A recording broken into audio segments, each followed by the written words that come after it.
Hapet votimi.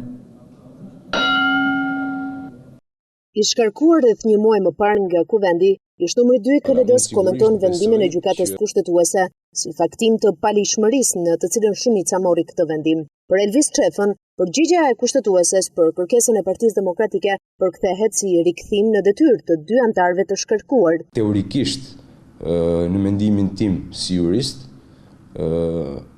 ne jemi ende anëtar të Këshillit të Lartë të Drejtësisë, bazuar në këtë vendim të gjykatës kushtetuese.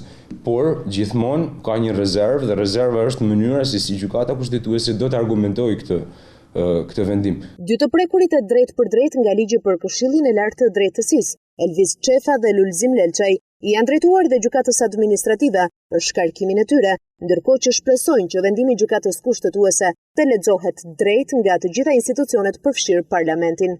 Nuk dua të sugjestionoj asnjë nga institucionet që do të merren me këtë çështje, dhe është tepër herët po ashtu për të thënë edhe një version final se si do të zgjidhet situata. Unë sigurisht besoj që kushtetuta duhet lexohet njësoj nga të gjithë, po ashtu duhet lexohen njësoj nga të gjithë edhe vendimet e gjykatës kushtetuese.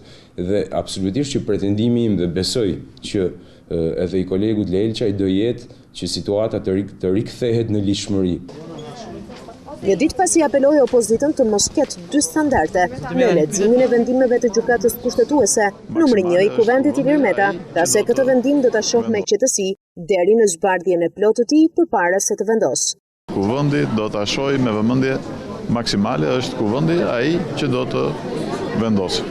Gjykata kushtetuese gjeti nenin 4 të ligjit për organizimin dhe funksionimin e Këshillit të Lartë të Drejtësisë në shkelje të kushtetutës për shkarkimin e dy anëtarëve të KLD-s nga parlamenti. Tashmë është në tagrin e kuvendit të veprojë për dy vendimet për shkarkimin e të dy anëtarëve, Çefa dhe Lelçaj.